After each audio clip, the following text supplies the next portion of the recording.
नमस्कार क्लास, मैं मोनू चौधरी ज्योग्राफी की इस ऑनलाइन जर्नी में आपका हार्दिक स्वागत करता हूँ। कक्षा 12 का प्यारा सा, सुंदर सा और इस मस्त वाले भूगोल को पढ़ते हुए हम आगे बढ़ रहे हैं। कक्षा 12 के इस हमारे प्यारे से भूगोल में मानव भूगोल के मूल सिद्धांत जो हमारी पुस्तक है उसको पढ़ते हुए हम उसके 5 चैप्टर जो है वो पूरे कंप्लीट पढ़ने के बाद 6 वाले चैप्टर में आगे बढ़ते हुए आज हम लेक्चर नंबर 4 की बात करने वाले हैं। यानी कि आज हम लेक्चर नंबर 4 पढ़ने वाले हैं और इस लेक्चर में हम इस पूरे चैप्टर में वैसे तो द्वितीयक व्यवसाय की बात कर रहे हैं। यानी कि द्वितीयक व्यवसाय में जो मूलभूत रूप से या फिर मुख्यतः जिस वस्तु को देखा जाता है वो विनिर्माण यानी कि मैं कहूँ उद्योग। तो उद्योगों को देखा जाता है। अब उद्योग एक प्रकार के नहीं होते, छोटे बड़े बड़े कारखाने होते हैं, घरों में होते हैं। उद्योगों में क्या क्या बनता है, कौन सा उद्योग किस कच्चे माल पर निर्भर रहता है, क्योंकि आप ये जानते हैं कि प्राथमिक व्यवसाय जो है उस पर पूरी तरह से निर्भर है द्वितीयक व्यवसाय। द्वितीयक व्यवसाय जब तक नहीं चल सकता जब तक प्राथमिक व्यवसाय नहीं है। ये चीज़ हम जानते हैं और हमें इस चीज़ का पता है। तो द्वितीयक व्यवसाय में वो सारी चीज़ें आ जाती है जो उद्योगों से रिलेटेड है। तो उन्हीं चीज़ों को बढ़ते हुए और पढ़ते हुए हम सारी चीज़ों को लेकर चल रहे हैं। पिछले लेक्चर में हमने जो सारणी देखी, अब उस सारणी को हम डिवाइडेशन के रूप में एक एक करके हमने समझा। आज उसी सारणी का पहला पार्ट है जिसको बहुत डिटेल से निबंधात्मक क्वेश्चन जिसे हम कह सकते हैं उस तरह से देखने वाले। तो सबसे पहले आज हम देखेंगे विनिर्माण उद्योगों का वर्गीकरण। फिर आपके मन में या मानस में एक सवाल चल रहा होगा, सर ये चीज़ तो हम सारणी के माध्यम से पहले ही पढ़ चुके हैं, फिर ये दोबारा क्यों? ये दोबारा नहीं है। उस सारणी में मौखिक और बेसिक चर्चा हुई थी। उस सारणी में ये बताया गया था कि उद्योगों के प्रकार क्या है, कौन सा उद्योग कितने श्रमिक चाहिए, कितने श्रमिक नहीं चाहिए, कितने समय चल सकता है, कहाँ चल सकता है, और ज़्यादा डिटेल से इस चीज़ को हम जानने वाले। तो सबसे पहले उद्योगों के वर्गीकरण की बात करेंगे। तो कई जगह 3 लिखा रहता है, कई जगह 4 लिखा रहता है, तो मैं चौथा भी आपको बता दूंगा। आकार का वर्गीकरण, आकार के आधार पर उद्योगों को कितने भागों में बांटा गया है यह भी चर्चा हम करेंगे। यानी आकृति के आधार पर उद्योगों को कितने भागों में बांटा गया। अब देखिएगा, विनिर्माण उद्योग के वर्गीकरण की अगर बात करें, विनिर्माण का मतलब होता है ही उद्योग है। विनिर्माण का मतलब ही क्या है? उद्योग है। तो अब आप कहेंगे सर उद्योग तो आगे लिखा हुआ है, तो इसका अर्थ आप ये ले सकते हैं किसी चीज का, किसी वस्तु का या किसी चीज का दोबारा निर्माण होता है। क्या होता है भाई? दोबारा निर्माण। दोबारा निर्माण, किसी वस्तु का जब दोबारा निर्माण किया जाता है तब उसे हम कहते हैं विनिर्माण। या मैं यूं कहूं कि इसमें वस्तु को बदला जाता है, वस्तु का बदलना। अब आकार की अगर बात करें, आकार के आधार पर उद्योगों की अगर बात करें तो हमने 3 रूप इनके बनाए थे। कितने रूप बनाए थे? लेकिन इससे पहले स्वयं जो उद्योग है उसको यहाँ 3 रूपों में दिखाया गया है।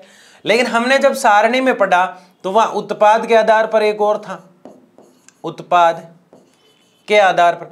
अब कुछ भूगोलवेताओं का यह मानना है कि उत्पाद के आधार पे तो कोई माल तो तैयार हो ही नहीं रहा है, इसलिए इसको हम इसके साथ क्यों माने, इसको इसके साथ क्यों ले, उनका यह मानना होता है। तो इसलिए 3 दिखाए गए यहाँ पे, लेकिन 4 को भी हमें मान के चलना है।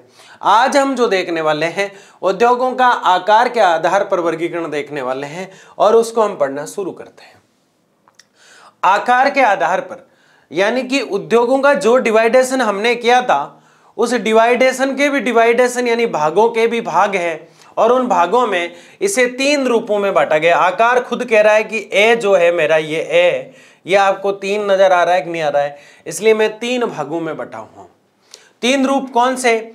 एक तो घरेलू अथवा कुटीर। घरेलू अथवा कुटीर में क्या हो रहा था, ध्यान से समझिएगा मेरी बात को। घरेलू और कुटीर में हम देख रहे थे घर में काम हो रहा है, घर में काम। ये तो पहली बात कि घर में ही जो कुछ बनाया जा रहा है, चाहे वो रक्षाबंधन की राखियां हो, चाहे वो छोटी छोटी चीजें खिलौने बनाने का काम हो, मिट्टी के बर्तन बनाने का काम हो, मटकी बनाने का काम हो, कुम्हार के द्वारा घर में ही किया जाता है। छोटा होता है, छोटा व्यवसाय है एक तरह से, ये छोटा व्यवसाय, ये भी अच्छी बात है। दूसरा, तीसरी इसकी महत्वपूर्ण बात है कि इसमें लोगों की कम जरूरत होती है, तो श्रमिक कम, श्रमिक कम। चौथी इसकी महत्वपूर्ण बात है कि आय कम लगती है, पैसा कम लगता है, आय इसमें बहुत कम लगती है। तो घर में शुरू किया जा सकता है, परिवार के लोगों द्वारा किया जाता है, परिवार आधारित उद्योग। तो ये घरेलू अथवा कुटीर उद्योग वो उद्योग है, आकार के आधार पर 3 रूपों में। पहला हम पढ़ रहे हैं, घरेलू और कुटीर उद्योग वह उद्योग है जिसके अंदर सिर्फ इस बात का ध्यान रखा जाता है कि परिवार के लोग ही मिलकर कुछ छोटा मोटा काम धंधा शुरू कर देते हैं जिससे उनका जीवन निर्वाह हो सके। क्या हो सके? जीवन निर्वाह। जीवन निर्वाह हो रहा है इनका। जीवन निर्वाह जो है वो वैसे तो हर उद्योग में ही हो रहा है जो काम कर रहा है उसका, लेकिन पर्टिकुलर ऐसा उद्योग जो जीवन जीने के लिए ही चलाया गया है, सिर्फ अपने परिवार के लोगों के लिए जीवन निर्वाह के लिए चलाया गया है, तो वो जीवन निर्वाह उद्योग भी है। तो क्या घरेलू अथवा कुटीर उद्योग को हम जीवन निर्वाह उद्योग बोल सकते हैं? बिल्कुल बोल सकते हैं। इसलिए मैं कह रहा हूं कि इसे जीवन निर्वाह उद्योग भी हम बोल सकते हैं। क्यों? क्योंकि इसमें परिवार के लोग होते हैं। क्यों? क्योंकि इसमें आय कम लगती है, लोग कम लगते हैं। यानी परिवार के लोगों ने मिलकर शुरू किया, जैसे मटका बनाना, राखी बनाना, कई छोटे छोटे काम होते हैं जो लोग मिलकर करते हैं। जैसे कुछ लोगों ने मिलकर जो है, परिवार के लोगों ने अचार डालने का काम शुरू किया। अब अचार को वो बाजार में बेचने का काम नहीं करके आसपास में कॉलोनी में बेच रहे हैं, क्योंकि इतना ही उत्पादित कर रहे हैं वो कि आसपास के लोगों को, रिश्तेदारों को सेल कर सके, तो अपनी कॉलोनी को शेयर कर सके। तो ये घरेलू अथवा कुटीर उद्योग है। एक कॉलोनी तक या फिर एक दायरे में होता है, एक निश्चित दायरा होता है इसका घरेलू और कुटीर उद्योग का। अब छोटा उद्योग क्या है? अब मेरी बात को ध्यान से आप समझना कि परिवार के 5 लोग मिलकर एक व्यवसाय को कर रहे हैं और ये 5 लोग मिलकर इतना उत्पादित कर लेते हैं कि एक कॉलोनी का काम आसानी से चल जाए। जब तक तो है घरेलू अथवा कुटीर उद्योग। लेकिन अब क्या हुआ कि धीरे धीरे एक कॉलोनी से मांग बढ़ने लगी, दूसरी कॉलोनी की तरफ जाने लगी, तीसरी की तरफ जाने लगी, चौथी की तरफ जाने लगी और 5वीं की तरफ जाने लगी। तो इनका व्यवसाय बढ़ा। अब जो लोग ये 5 लोग कर रहे थे, अगर 5 कॉलोनी में माल अब जा रहा है तो इन्हें जरूरत पड़ेगी 25 लोगों की। कितने लोगों की? 25 लोगों की। क्योंकि माल जो है एक कॉलोनी तक जा रहा था, अब 5 कॉलोनी तक जा रहा है। थोड़ा सा बड़ा हुआ कि नहीं हुआ? अब इन्हें एक पर्टिकुलर मकान या फिर एक छोटे से औद्योगिक क्षेत्र की जरूरत पड़ेगी जहां पे ये चिमनी से धुआं निकालने के लिए और इस औद्योगिक क्षेत्र का निर्माण कर सके। यहां तो सिर्फ एक रूम था, सिर्फ एक रूम। यहां पे क्या हुआ? एक मकान ले लिया इन्होंने, एक मकान, इसके अंदर औद्योगिक कार्य कर रहे हैं। यहां तक बात हमें समझ में आ रही है और बहुत आसानी से आ रही है। अब ये 25 लोग मिलकर जो काम करेंगे उसमें अलग चीजें क्या देखने को मिल रही है? उसमें अलग चीजें देखने को मिलेगी हमें। पहली चीज ये मिलेगी कि उस काम के अंदर छोटे उद्योग जो है वो बड़े में तब्दील हो रहे हैं। तो संख्या घरेलू की बजाय वर्सेज छोटे, यानी इसमें संख्या बढ़ी है। किसके बजाय? इस वाले के बजाय। अब इसमें थोड़ा थोड़ा क्या शुरू हो जाएगा? तकनीकी ज्ञान। थोड़ा थोड़ा तकनीकी ज्ञान होने लगा है इनको, तकनीकी ज्ञान। दूसरा, श्रमिक बढ़ गए, श्रमिक अधिक, इतने अधिक नहीं जितना आप सोच रहे हैं, क्योंकि वो बड़े वाले में आएंगे। दूसरा, तकनीकी ज्ञान। तीसरा, इस छोटे व्यवसाय से आगे का स्टेप। और तीसरा, चौथा सबसे बड़ा कारक, ये बड़े उद्योग की तरफ बढ़ रहा है, बड़े उद्योग की तरफ बढ़ रहा है। ये लाइन इसलिए जोड़ी ताकि आपको ये आसानी से समझ में आ जाए। अगला, बड़े उद्योग की तरफ रुख, यानी बढ़ना।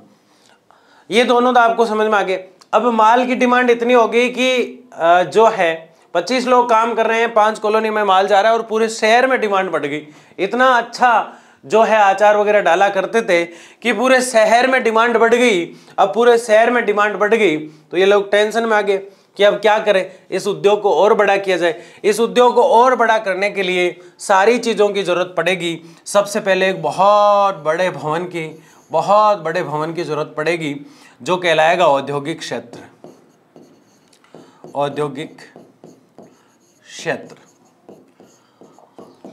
इसके बाद सबसे बड़ी बात होगी कि ढेर सारी मशीनों की जरूरत पड़ेगी। मशीनों, औजारों, भयंकर श्रम यानी मेहनत की जरूरत पड़ेगी। उच्च तकनीकी की जरूरत पड़ेगी। उच्च तकनीक, नवाचार प्रौद्योगिकी की जरूरत पड़ेगी। नवाचार प्रौद्योगिकी, अच्छे ज्ञान की, एक अच्छे स्वामित्व की जरूरत पड़ेगी। एक इन्वेस्टर की जरूरत पड़ेगी। यानी कि सारी चीजें जो चाहिए वो सब कुछ चाहिए होगा इस बड़े उद्योग में, क्योंकि ये रातों रात ही इतना बड़ा बन गया कि जब 25 लोग काम कर रहे थे, इसको मल्टीप्लाई 25 कर दो आप, और इतना बड़ा बन जाता है ये उद्योग, बहुत ज्यादा। तो उद्योगों के 3 स्टेप हुआ करते हैं। आप कभी शुरू करना चाहे तो किससे करेंगे? कम पैसे हैं तो इससे घर से ही शुरू करो, फिर आगे बढ़ाते रहो, बढ़ाते रहो, बढ़ाते रहो, बढ़ाते रहो, एक दिन बड़े उद्योग में बड़े उद्योगपति बन जाओ। बात समझ में आ रही है? यहाँ तक किसी को कोई डाउट नहीं है? किसी उद्योग का आकार निम्न पर निर्भर करता है। कोई उद्योग का आकार जो है, ये तो हम देख ही रहे हैं कि घर के काम कर रहे हैं तो छोटा है, कुटीर है मतलब, और थोड़े से लोग आसपास के मिल जाते हैं, मामा ताई ताऊ के चाचे के भतीजे के लड़के मिल जाते हैं, जब वो क्या हो जाता है, थोड़ा सा बड़ा हो जाता है। लेकिन और ज्यादा बड़ा जब उद्योग हो जाता है, जब हम ये देखते हैं घरेलू अथवा कुटीर और छोटे उद्योग और बड़े उद्योगों के अलावा, तो इसमें निवेशित पूंजी की जरूरत पड़ती है। निवेशित मतलब खर्च करने वाले की जरूरत पड़ती है, जो आपके साथ पैसा लगा सके। आपके पास है तो कोई दिक्कत ही नहीं है, अगर नहीं है तो इन्वेस्टर हुआ करते हैं, जिन्हें एंजल इन्वेस्टर बोलते हैं। क्या बोलते हैं? Angel investor. एंजल इन्वेस्टर क्या करता है? एंजल इन्वेस्टर आपको पैसा दे देता है और फिक्स जो है उसकी किस्त कर लेता है। पहला काम तो ये करता है। या फिर जो किस्त उसने रखी है वो किस्त नहीं रखकर वो जो आपका बिजनेस है उसका परसेंटेज रख लेता है कि आपका जो भी बिजनेस होता है, जितना पैसा लगेगा, मेहनत आपको करना है, पैसा मेरा है, और उसका 20% 15% जो भी फिक्स होता है वो एंजल इन्वेस्टर को जाता है। वो लाइफ टाइम जाता है। आपका उद्योग जितना बढ़ता जाता है उतना ही उसको परसेंटेज चलता जाता है। फिक्स होता है, परसेंटेज चलता जाता है, धंधा बढ़ता जाता है, और जो पैसे होते हैं वो आए गए हो जाते हैं लास्ट में, जब तक उद्योग चलता रहता है। और जिस दिन उद्योग नहीं चलता है तो वो जो उद्योग चला रहा है उसको ये पैसे लौटाने पड़ते हैं। तो घाटा दोनों में किसी को ही नहीं है। अगर भरोसा हो तो उद्योग खोलना है, तभी तो एंजल इन्वेस्टर बनाओगे। तो निवेशित पूंजी बहुत ज्यादा लगती है। कार्यरत श्रमिकों की संख्या, वर्कर जो होते हैं, अब बड़ा उद्योग है तो बड़ी ही मशीनें होगी, बड़े ही औजार होंगे, और बड़ी ही व्यवस्थाएं होगी, बड़े ही पंखे होंगे हवा खाने के लिए, सब कुछ बड़ा होगा। बड़े ही ट्रक होंगे माल ले जाने के लिए, बड़े ही ट्रक होंगे कच्चा माल लाने के लिए, तो सारी चीजें वो होगी। इसलिए कार्यरत श्रमिकों की संख्या भी ज्यादा होगी, क्योंकि उत्पादन भी ज्यादा हो रहा है। अब सारी चीजें ज्यादा हो रही तो ज्यादा ही हो रही, खर्चा भी ज्यादा हो रहा है, लोग भी ज्यादा हैं, सैलरी का बिल भी ज्यादा ही बनता है, तो सारी चीजें इसमें ज्यादा ही होती है। जो बड़े उद्योग होते हैं विनिर्माण में, और विनिर्माण में से छोटे उद्योगों को कुटीर कह देते हैं, बड़े उद्योगों को डालते ही, छोटे उद्योगों को कम ही लिया जाता है, इसमें बड़े उद्योगों को दिया जाता है। बताओ कोई भी देश विकसित देश कब हो सकता है? उदाहरण के लिए जर्मनी का रूहुर कोयला क्षेत्र जर्मनी को एक आदर्श कंट्री बनाता है। किसी भी देश की अर्थव्यवस्था यानी पैसा है, जीडीपी है, वो किस पे टिकी रहती है? उद्योगों पर टिकी रहती है। किस पे टिकी रहती है भाई? उद्योगों पे टिकी रहती है। तो ये चीज आपके समझ में आ गई, आपने बहुत अच्छे से इसको समझा। आगे बढ़ते हैं। घरेलू या कुटीर उद्योग, ये निर्माण की सबसे छोटी इकाई है। हम इसको पढ़ चुके हैं बहुत आसानी से और मौखिक तरीके से याद हो गया। अब तो यूं चुटकियों में पॉइंट होने वाले हैं कि सर ये तो हमें आने ही लग गया। घरेलू या कुटीर उद्योग, ये निर्माण की सबसे छोटी इकाई है, कोई डाउट नहीं है, सबसे छोटी इकाई है। उद्योग शुरू ही इससे ही होता है, इससे पहले शुरू ही नहीं होता। शिल्पकार स्थानीय कच्चे माल का उपयोग करते हैं। स्थानीय कच्चा माल, जैसे मान लो कि ये अपना खेत है और इसमें बहुत ज्यादा कैरी हो रही है, जो है जो उसकी आम की वाइफ है ये कैरी, ठीक है ना, तो इससे अगर अचार बनाया जाता है तो कहाँ होगा? वो एक परिवार जो जिसका खेत है वही बना रहा है। तो शिल्पकार जो होता है स्थानों से, अपने आसपास से जो कच्चा माल क्या है यहाँ पे? कैरी। स्थानीय शिल्पकार यानी यही लोग जो जिनका खेत है का उपयोग करके जो है जो कुछ बनाना चाहते हैं वो बना देते हैं। आ रही बात समझ। मटकी कुम्हार जो है, मटकी बनाने से लिए मिट्टी जर्मनी से थोड़ी मंगाता है, नहीं मंगाता ना, वो आसपास की जो तालाब होती है वहां से वो मिट्टी लेके आता है, जो चिकनी मिट्टी होती है उससे गड़ा बनाया जाता है, पीट पीट के मतलब मिट्टी को पीट पीट के ऐसा आकार दिया जाता है कि वहां बैठते हैं ना आदमी मोटिवेट हो जाता है अपने आप ही। कैसे हो जाता है कि यार एक मिट्टी के बर्तन को मिट्टी को पीट पीट के एक लुगदी नुमा बना के उसकी मटकी बनाई जा सकती है, तो इंसान के दह धमाधम एक अच्छा आदमी बनाया जा सकता है उसे। लेकिन पीटने का मतलब ये नहीं कि उसको ऐसे पीटा जाए, उसको अच्छे से मोटिवेट करने से भी वो पढ़ने लग जाता है। कई बच्चे ऐसे हैं जो परिवार की स्थिति देख के भी पढ़ने लग जाते हैं, तो ऐसा पढ़ना बहुत ज़रूरी है, ठीक है ना। बात हम क्या कर रहे हैं कि इसमें स्थानीय लोग ही होते हैं जो कच्चे माल का प्रयोग करते हैं, सभी सदस्य मिलकर कार्य करते हैं, मतलब परिवार। देखो ये कोष्टक में इसलिए लिखा मैंने ताकि आप समझो, सभी सदस्य मिलकर काम करते हैं, बाहर से किसी को नहीं बुलाते। अब आपको कोई भांजा वांजा छुट्टियों में आ रखा है, वो भी काम कर रहा है, तो सर क्या ये जो है उद्योग बन गया पूरी तरह से, बड़ा उद्योग बन गया? बिल्कुल भी नहीं बड़ा। क्यों? क्योंकि वो तो आया है चला जाएगा और परिवार का ही है कुल मिला के। दैनिक जीवन के उपयोग की वस्तुएं बनाते हैं, जैसे हम उदाहरण बार बार कुम्हार की मटकी का ले रहे हैं। कुम्हार क्या बनाता है? मटकी बनाता है। तो उसकी मटकी का उदाहरण हम इसलिए ले रहे हैं क्योंकि गर्मियों में बहुत जरूरत पड़ रही है। वस्तु विनिमय भी देखने को मिलता है। इसमें क्या मिलता है? ये बहुत प्यारी चीज है, आप में से कई बच्चों को आता है, कईयों को नहीं आता है, तो समझ लो वस्तु विनिमय क्या है। वस्तु विनिमय में वस्तु के बदले वस्तु दी जाती है, वस्तु के बदले वस्तु दी जाती है। किसके बदले क्या दिया जाएगा?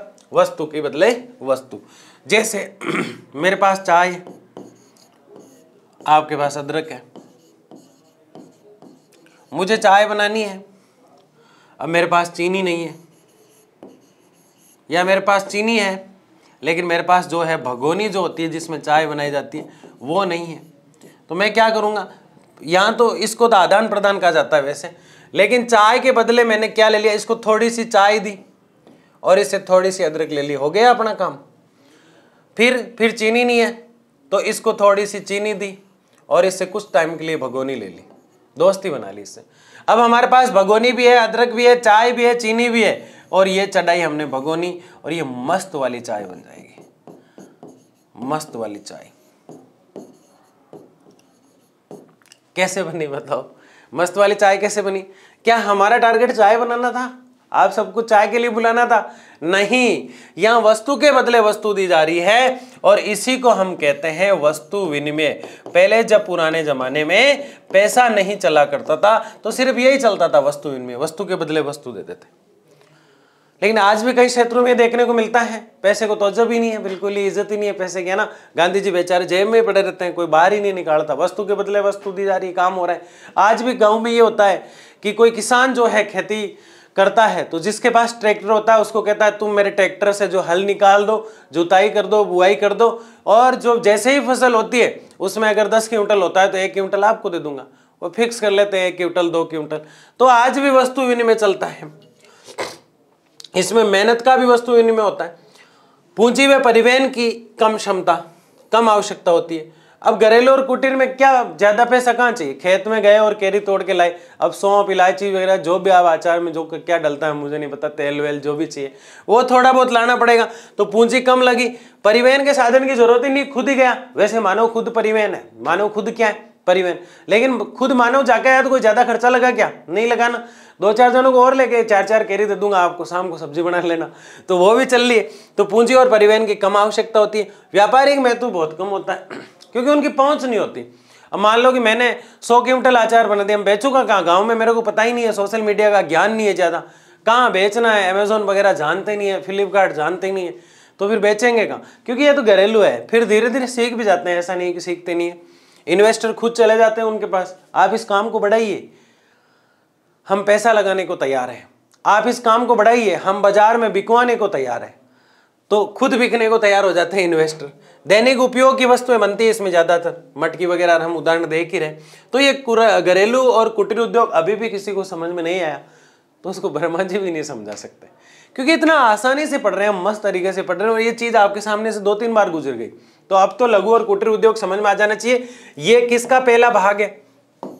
आकार के आधार पर, किसके आधार पर? आकार के आधार पर जो हमने उद्योग पढ़े उसका ये पहला भाग है। ठीक है, आगे बढ़ते हैं। दैनिक उपयोग की वस्तुएं क्या क्या होती है बताओ? खाद्य पदार्थ बनाया घर में। आंवला देखा आपने? आंवला नहीं सर, हमने आंवला नहीं देखा। अरे आंवला तो देखा है सबने। आंवले का मुरब्बा किसने खाया? ये महत्वपूर्ण बात है, बड़ा मस्त लगता है। आंवले का जब मुरब्बा बनाया जाता है तो खुद तो खाते ही है। नींबू जो होता है उसको नमक के अंदर डाल के रोज 1 घंटे तक, नहीं 24 घंटे बाद उसको 5-7 मिनट तक खिलाया जाता है, फिर रख दिया जाता है। फिर वो नींबू जो पूरी तरह से गल जाता है, कहते हैं पथरी वथरी ठीक करता है, डाइजेशन जो शरीर का है उसको ठीक करता है, वो भी सेल होता है मार्केट में। तो ये ऐसी चीजें होती हैं। आंवले से मुरब्बा बनाना ये खाद्य पदार्थों में गिनी जाएगी। किसमें गिनी जाएगी? कहाँ बनेगा बताओ? बड़े उद्योगों में बनता है जो बड़े हैं, लेकिन इसमें छोटे उद्योगों में ज्यादा होता है। दैनिक वस्तु के उपयोग, औजार बनाया जा रहा है। एक लोहार जो होता है, जानते हो आप लोहार? नहीं जानते सर, लोहे की वस्तुएं बनाता है। सुनार जानते हो? सोने के आभूषण बनाता है। तो लोहार और सुनार जो होते हैं वो औजार बनाते हैं। ये सोने का, सुनार सोने का बना रहा है, लोहार जो है लोहे का बना रहा है। इनका नाम ही देखो कैसे, धातु के आधार पर इनका नाम हो गया। सुनार सोना, से लोहार लोहा। दिखाई दे रहा है कि नहीं आ रहा है? दे रहा है बिल्कुल। तो ये बनाया जाता है। मिट्टी के बर्तन, मटका बना रहा है कुम्हार। क्या सर ये जातियों पे चलते हैं व्यवसाय? देखो जाति तो कुछ थी नहीं। ऋग्वेद का पुरुष सूक्त, ऋग्वेद का जो 10वां मंडल है उसका पुरुष सूक्त कहता है, पुरुष सूक्त जो 10वां मंडल है उसमें लिखा है कि जातियां नहीं थी, ये क्रम हुआ करते थे अपने अपने। एक बाप के 4 बेटे थे, आप ऐसे समझ लो। वैसे ब्रह्मा जी के मुख से ब्राह्मण निकले, भुजाओं से क्षत्रिय निकले, जांघू से जो है शूद्र, जो वैसे निकले व्यापार जो करते हैं, पैरू से शूद्र निकले, ऐसे इसको बांटा जाता है। लेकिन आप सीधा सीधा ये समझे कि 4 बेटे हैं किसी के। प्राचीन समय में किसी के 4 पुत्र थे, इसको समझने के लिए ऐसे समझना है।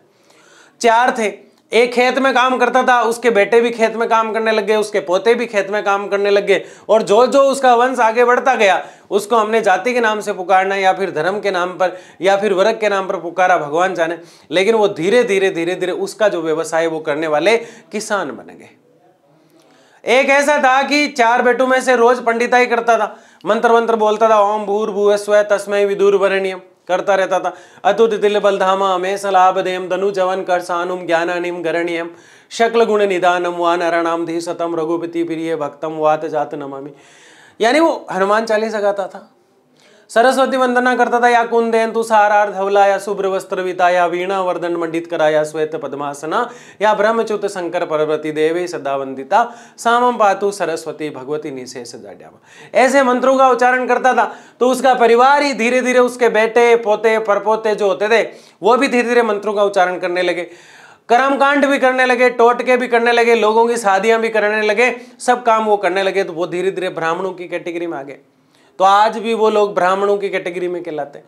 तो है तो एक ही पिता के पुत्र जो ब्रह्मा जी हैं, जो व्यापार करते थे वो वैश्य थे, उनके पूर्वज जो बनिया होते थे वो वैश्यों में आते हैं। शूद्र जो होते हैं आज भी जो सफाई वगैरह करते हैं वो शूद्र में होते हैं। लेकिन आज मॉडर्न जमाना, आधुनिक जमाने में ये चीजें मिक्स हो चुकी है।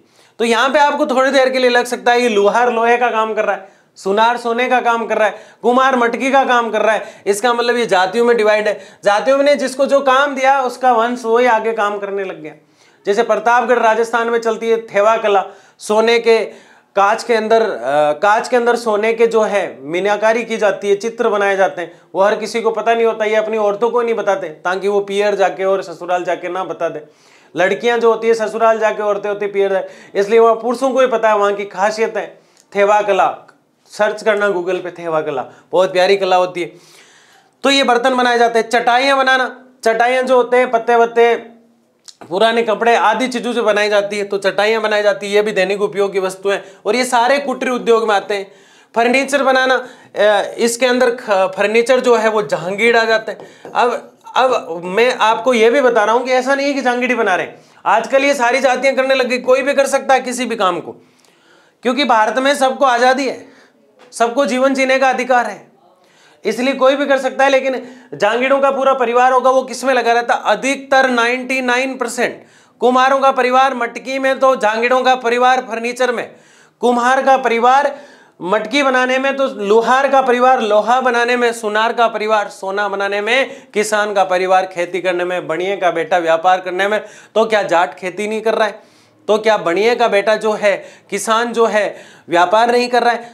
क्या कुमार जो है वो दूसरी चटाई वगैरह नहीं बना रहा है? बना रहा है, मिक्स होने लग गया। लेकिन मैं तो आपको समझाने के लिए बता रहा हूं। आभूषण अब कौन बना रहा है? सुनार बना रहा है। बर्तन, बर्तन बनाने वाले, दूसरा जूते बनाने वाले, मोची जो होते हैं, मूर्तियां बनाने वाले, जो कलाकृतियां, क्योंकि इसमें पहला नाम ही क्या पढ़ा हमने? कलाकृतियां, कलाकृति। इसमें कलाकृति ही पढ़ा हमने, पहला शब्द ही हमें यही देखने को मिला, कलाकृति। कलाकृति का मतलब ऐसी आकृतियां बनाते हैं अपनी कला से, अपनी निपुणता से उसमें निखार लाते, और वो निखार जो है वास्तव में बहुत कुछ चमत्कार दिखा देता है। तो ये चीज हमने समझी। आगे देखिएगा, छोटे पैमाने के उद्योग, ये बेचारा ना इधर का ना उधर का, किधर का ही नहीं है, ये बीच में आ गया। ये तो बिल्कुल छोटा उद्योग है, ये बहुत बड़ा उद्योग है, ये बस इतना सा आ गया। तो ये कभी भी बड़ा बन सकता है अगर अच्छा चला तो, और कभी भी वापस छोटा बन सकता है अगर ढंग से नहीं चला तो ये वो उद्योग है। शक्ति के साधनों का प्रयोग करते हैं, धीरे धीरे सीख रहे हैं, अभी तक सीखा जा रहा है, इसमें सीखा जा रहा है। छोटा है बेचारा, छोटा पैमाने का। रोजगार अवसर की अधिकता रहती है, क्योंकि इसको बहुत जल्दी अमीर बनने की इच्छा रहती है। मालिक को तो रोजगार के अवसर लोगों को देता रहता है। सर्वाधिक चीन और इंडोनेशिया में देखने को मिलते हैं। ये सफल ही होते हैं 99%। घर से बाहर कारखाना होता है, क्योंकि घर में तो इतने लोगों को, क्योंकि ये मल्टीप्लाई 5 हो जाता है डायरेक्ट टैक्स से। 5 लोग जहाँ काम कर रहे थे वहाँ आप कितने कर रहे हैं? 25 लोग काम कर रहे हैं। तो डायरेक्ट ही मल्टीप्लाई 5, 6, 7 कितना भी कर सकते हो आप। लेकिन ज्यादा बड़ा होते ही किस में चला जाएगा? बड़े पैमाने के उद्योगों की तरफ चला जाएगा। तो इसमें शक्ति के साधनों का धीरे धीरे तकनीकी की जो है उसका विकास किया जा रहा है, प्रौद्योगिकी का ज्ञान किया जा रहा है, नवाचार का माध्यम अपनाया जा रहा है, जो है जो कमियां रह गई थी उन्हें सुधारा जा रहा है, और बड़े उद्योग की तरफ बढ़ने का ये प्रयास कर रहा है। तो ये चीज आपको समझ में आ गई। इससे आगे अगर देखें हम तो बहुत ही प्यारी और सुंदर चीज हम देखने वाले हैं, बड़े पैमाने के उद्योग। अब ये जो बड़े पैमाने के उद्योग है, इसमें क्या है? विशाल बाजार की आवश्यकता होती है। ये तो बड़ा है, इसको तो सब कुछ चाहिए, जो कुछ दुनिया में है, जो सुविधा इसको मिल सके वो सारी सुविधाएं इसको चाहिए। ये देखो, ये चप्पल बनाने का कार्य इधर चल रहा है, पैकिंग, चप्पल पैकिंग का कार्य हो रहा है। तो चप्पल पैकिंग का इतनी मात्रा में अगर काम हो रहा है तो डेफिनेटली पीछे चप्पल बन रही है। तो ढेर सारे वर्कर यहाँ लगे हुए हैं, उससे ज्यादा वर्कर वहां काम कर रहे हैं, और उतना ही कच्चा माल आ रहा है यहाँ पे, और उतना जितना कच्चा माल आ रहा है उतना ही परिवहन लगा हुआ है। तो इसमें वो सारी चीजें लगती है, परिवहन बहुत ज्यादा लगता है इसमें। परिवहन मैं जो कुछ भी लिख रहा हूं वो सबसे ज्यादा लगता है इसमें। आय भी इसमें ज्यादा लगती है, पैसा, मशीनें भी इसमें बहुत ज्यादा लगती हैं, श्रमिकी में इसमें बहुत ज्यादा लगते हैं। देख लो आप, दिखाई दे रही है सारी चीजें आपको, ठीक है। और बिजली आपूर्ति भी बहुत, बिजली भी बहुत ज़्यादा लगती है इसमें, ठीक है ना। लाइटिंग व्यवस्था वगैरह होती है, और जो है लंबा समय लगता है विकसित होने में, लंबा समय लगता है इसको विकसित होने में, ठीक है। सबसे ज़्यादा कहाँ है? तो ब्रिटेन में है, क्योंकि उसी ने तो औद्योगिकरण सिखाया सबको। इसके अलावा अमेरिका में भी है। तो बड़े पैमाने के जो उद्योग हैं वास्तव में अपने आप में अलग ही पहचान रखते हैं, और किसी भी देश की विकसित स्थिति को लाने में, एक तो विकासशील होता है जो दौड़ रहा है अभी तक विकसित नहीं हुआ। जैसे 2 बच्चे हैं रोज रनिंग कर रहे हैं, एक तो दौड़ते दौड़ते फौज में सेलेक्ट हो गया तो वो तो विकसित बच्चा हो गया, एक दौड़ ही रहा है, इस भर्ती में रह गया, अगली की तैयारी कर रहा है, वो विकासशील है, विकसित होना चाह रहा है। ये बात यहाँ से समझ में आ जाती है आपको। वैसे ही जो देश जैसे भारत है विकासशील वाली दौड़ में दौड़ रहा है, अमेरिका है वो विकसित है। विकसित कब होता है कोई भी देश? जब उसके पास संसाधन हो, उसकी जीडीपी अच्छी हो जाए, और जीडीपी अच्छी होती है सकल घरेलू उत्पाद, जीडीपी यानी पैसा, अर्थव्यवस्था जिसकी अच्छी होती है, और अर्थव्यवस्था उस देश की अच्छी होती है जिसके पास उद्योग हो, और उद्योग जब होंगे उस देश के पास कच्चा माल हो। कच्चा माल का होना जरूरी है, अगर कच्चा माल अच्छा नहीं है तो फिर उद्योग पनप नहीं सकते। और कच्चा माल कहाँ से मिलेगा? प्राथमिक व्यवसाय, यानी सब कुछ होना चाहिए। फिर तो प्राथमिक व्यवसाय को, मुझे दुख हुआ जब मैंने पूरे चैप्टर को देखा, समझा जब पहली बार, तो मुझे बहुत ज़्यादा ऐसे गिल्टी फील हुआ कि मतलब जो प्राथमिक व्यवसाय जिस पर सब कुछ टिका हुआ है, भूगोल वेता चिल्ला चिल्ला के कह रहा है द्वितीयक व्यवसाय सब कुछ है। अरे मैं कह रहा हूं कि पिता के बगैर पुत्र क्या? प्राथमिक व्यवसाय को महत्व ही नहीं दे रहे हैं हम। तो फिर द्वितीयक व्यवसाय क्या कर लेगा। इसलिए मैं तो अपन को देना, आप में से कोई भूगोल वेता बने ना तो मेरी ये इच्छा जरूर पूरी करना, पीएचडी करते हो जैसे, है ना। विशाल बाजार की आवश्यकता होती है, इतना माल है तो विशाल बाजार की आवश्यकता होगी, एक रूम में तो रख नहीं पाओगे, या फिर घर की जो बालकोनी है उसको जो है लेमिनेशन करवा के उसके अंदर जो है डाल दिया, सारा माल डाल ही नहीं सकते, इतना ज्यादा माल है, दिमाग मत दौड़ाया करो इतना, है ना। दूसरा, विभिन्न प्रकार का कच्चा माल, कई प्रकार के कच्चे माल होते हैं इसमें, एक प्रकार का नहीं, चप्पल भी है, जूता भी है, ये सब बनाने के लिए अलग अलग माल की जरूरत पड़ती है ना। तो अलग अलग प्रकार के, जैसे चमड़े का जूता है तो चमड़ा कच्चा माल चाहिएगा, जैसे कि प्लास्टिक का कोई चप्पल बनाया जा रहा है तो प्लास्टिक कच्चा माल चाहिए होगा, इसीलिए क्या लिखा है यहाँ पे, विभिन्न प्रकार का कच्चा माल चाहिए। बात समझ में आ रही है। चप्पल बनानी है प्लास्टिक वाली तो प्लास्टिक चाहिए, चमड़े वाली चप्पल चाहिए, किसी को चमड़े वाला बेल्ट चाहिए, चमड़े वाला पर्स चाहिए, तो चमड़ा मंगवाना पड़ेगा, कच्चे माल के तरीके से मंगवाना पड़ेगा कि नहीं पड़ेगा, पड़ेगा बिल्कुल। शक्ति के साधन, मैंने कहा ना ये बिजली मैंने सिंपल तरीके से लिखा था कि आपको समझ में आ जाए। इन्वर्टर वगैरह लगे जाएंगे बड़े बड़े, बिजली कभी भी चली जाए, एकदम से अंधेरा हो जाए, वो आपका जैसा मेरा जैसा चप्पल लेके भाग जाए, पता चला उद्योग में जितनी चप्पलें कल बनी थी उतने तो खुद शर्मी की लेके, कैमरे ने अंधेरे में कुछ दिखाया नहीं, फायदा उठा लिया। हम ऐसे लोग नहीं है ना। लंदन शहर के बच्चे बहुत ईमानदार है, ठीक है। शक्ति के साधन बहुत ज्यादा चाहिए, कुशल श्रमिक चाहिए, ऐसा नहीं कि किसी पागल को ले जाके डाल दे वहां पे, ले चप्पल बनाना चप्पल था बना दिया सैंडल, बनाना सैंडल था बना दिया जूता, है ना। पढ़ते हैं फिर जूते, फिर क्या पढ़ते हैं जूते, तो इसमें क्या चाहिए, कुशल श्रमिक चाहिए, जिसको नॉलेज हो। कुशल श्रमिक का मतलब क्या, जिसको नॉलेज हो। अब मुझे बताओ ट्रेनों के अंदर लोको पायलट कौन बनेगा, जिसने आईटीआई कर रखी है, यानी उसको तकनीकी ज्ञान है उस चीज का, तो उस चीज का यानी कि उद्योग रेल इंजन जहां बनाए जाते हैं उस कारखाने में जिसकी नियुक्ति होगी वो आईटीआई वाला होगा, क्योंकि उसने 1-2 साल सीखा है पहले सारी चीज को, तो उसे तकनीकी ज्ञान है उस चीज का, इसीलिए कहते हैं कुशल श्रमिक। विकसित प्रौद्योगिकी, वर्तमान में जो चीजें आ रही है वो अपडेट करनी पड़ती है अपने कारखानों में, तभी कारखाने चल पाते हैं। नई मशीन मार्केट में कौन सी आई उसका पता किया जाता है, उसको ढूंढा जाता है, ठीक है, फिर इसको जो है विकसित प्रौद्योगिकी लाया जाता है। अधिक उत्पादन तो होता ही होता है, वो घर में बैठे बैठे परिवार के कुटीर उद्योग में बहुत कुछ बना देते थे, वो 25 जब हुए वो और ज्यादा बनाने लग गए। अब आप बड़े उद्योगों की श्रेणी में आ रहे हो, बड़े पैमाने में, यानी रैंक में, पैमाना मतलब रैंक में आपका उद्योग बड़ा है, तो उत्पादन इतना करो कि छोटे वाले कंफ्यूज ही रहे कि हम बड़े कब बन पाएंगे, हम बड़े कब बन पाएंगे, है ना, ठीक है। अधिक पूंजी लगती है, कोई दिक्कत ही नहीं है, ज्यादा पैसे लगते हैं इसमें, बिना पैसों के तो बड़ा उद्योग शुरू ही नहीं किया जा सकता। अब ये इतना सा चैम्बर आपको दिखाई दे रहा है, इसके पीछे लाखों की मेहनत है ना। ये दोनों हंस रहे हैं, ये देखो इसको देख के हंस रहा है, यार मैं भी उद्योग खोल लूं, मेरे घर पे उद्योग है। ये कह रहा है नहीं बावड़े, इसका हिसाब देख, लाखों का अरबों का टर्नओवर है, तू हिम्मत मत कर अभी इतनी, पहले यहाँ काम कर, सेव मनी कर थोड़ी, फिर देख। पिछले 200 वर्षों में विकसित सबसे ज्यादा कब चले, 200 वर्षों में ब्रिटेन और अमेरिका में सबसे ज्यादा देखने को मिल रहे, सबसे अधिक ब्रिटेन और अमेरिका लिखा हुआ भी है ना, ब्रिटेन और अमेरिका में सबसे ज्यादा देखने को मिलते हैं। तो ये कौन से उद्योग है, बड़े पैमाने के उद्योग है। विश्व के प्रमुख औद्योगिक प्रदेशों को उनके वृत्त यानी बड़े प्रदेश मतलब क्षेत्र, कौन सा उद्योग का, विश्व के यानी पूरे संसार के प्रमुख उद्योग क्षेत्र को बड़े पैमाने पर, पैमाना मतलब स्केल के आधार पर या रैंक के आधार पर या नंबर के आधार पर, नंबर पर किए गए निर्माण के आधार पर 2 समूह में बांटा गया है, रैंक के आधार पर। एक तो परंपरागत यानी जो बहुत समय से चले आ रहे हैं और उसमें थोड़ा सा डेवलपमेंट कर दिया, या फिर एक नया बना दिया जिसमें उच्च टेक्नोलॉजी का इस्तेमाल किया गया, बड़ी बड़ी मशीनों का इस्तेमाल किया गया, उच्च प्रौद्योगिकी का इस्तेमाल किया गया, तब वो उच्च प्रौद्योगिकी में आ जाता है। किस में आ जाता है, उच्च प्रौद्योगिकी। देखिए इसको पढ़ते हैं। पहला किसके आधार पर है, नंबर के आधार पर।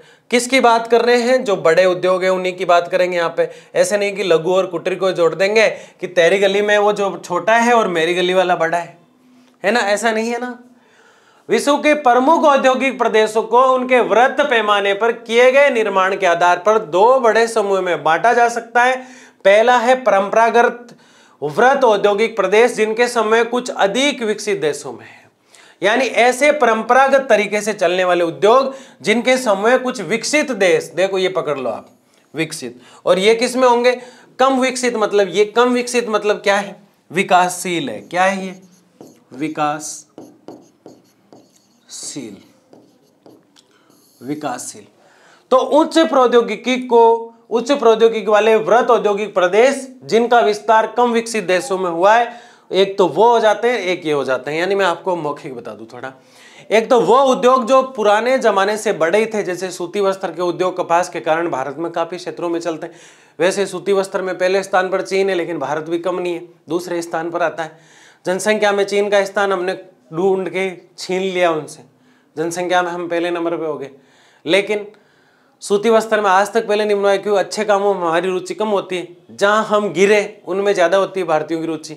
ऐसा है कि नहीं है? बिल्कुल है, ये सच्चाई है। हम हमारे देश में ही ढोल पीटते रहते हैं, हमारा देशों में, हर देश में आगे निकल गया, वो निकल गया, ये हो गया, वो हो गया।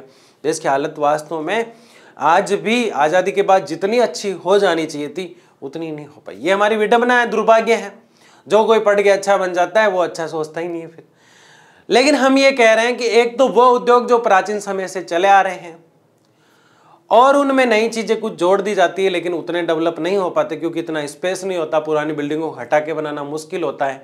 जो वर्कर पुराने काम कर रहे हैं उनको एकदम से रिटायर्ड करना गलत हो जाता है। तो कुछ नए उद्योग बनाए जाते हैं जिसमें उच्च तकनीकी बड़ी बड़ी मशीनें लगाई जाती है, बड़े बड़े गैजेट लगाए जाते हैं, ऑटोमेटिक काम होता है, अधिक उत्पादन करते हैं। ये सब कुछ उसमें किया जा रहा है। ये कौन कर रहे हैं? अब आप सोचे होंगे कि जिनके पास बड़े उद्योग पहले से वो तो विकसित में पड़े और ये नई नई मशीनें लाके ज्यादा उद्योग बना रहे, फिर ये विकासशील में क्यों? ये तो अब कर रहे हैं, ये पुराने जमाने से कर रहे हैं। एक तो मुझे बताओ आज करोड़पति बना और एक जिसके दादा परदादा ही करोड़पति थे और खुद करोड़पति है, सबका बिजनेस वैसे ही सेट था, तो ज्यादा कौन सा अच्छा, ज्यादा विकसित किस में आएगा? इसमें। क्योंकि ये तो वो है जो पीढ़ियों से करोड़पति है और ये जो है पहले रोडपति थे, फिर के लग गया इनके, तो फिर अभी अभी करोड़पति हुए। तो फिर हो सकता है कि आने वाली इनकी पीढ़ियां भी जो है जलमग्न तरीके से तैरते हुए पानी के किनारे आ जाएं, विकसित से विकासशील जो है, विकासशील से विकसित बन पाए। ये कारखाने आपने किसी ने देखा है तो अच्छी बात है, नहीं तो अभी छुट्टियां आने वाली है, उनमें जाइए और घूमिए, किसी कारखाने का भ्रमण कीजिए। मैंने खूब देखे हैं कारखाने। तो ये चीजें जो होती है वास्तव में एक तरह से एक डेवलपमेंट लेके चलती है। किसी भी कंट्री के पीछे उसकी जीडीपी या उसकी अर्थव्यवस्था को बढ़ाने का जो कार्य करते हैं वो उद्योग करते हैं। किसी भी देश की अर्थव्यवस्था और जीडीपी पर टिका रहता है देश, जब भी वो देश विकसित की श्रेणी में आता है, तब तक वो नहीं विकास करता, तब तक वो विकासशील में आता है। तो ये सारी चीजें आपको समझ में आ जानी चाहिए। हमने एक एक चीज को देखा, समझा और आपको इंतजार था जिस चीज का, बेसब्री से बहुत बहुत धन्यवाद। हमने सारी चीजों को ध्यान से समझा और पढ़ा। अगले लेक्चर में मिलते हैं किसी नई चीज के साथ। लाइक शेयर करते हुए जो है लर्न एंड शेयर का जो आज का चैनल है उसको जरूर ज्वाइन करना है। बहुत बहुत धन्यवाद। जय हिंद, जय भारत। मिलते हैं अगली क्लास में।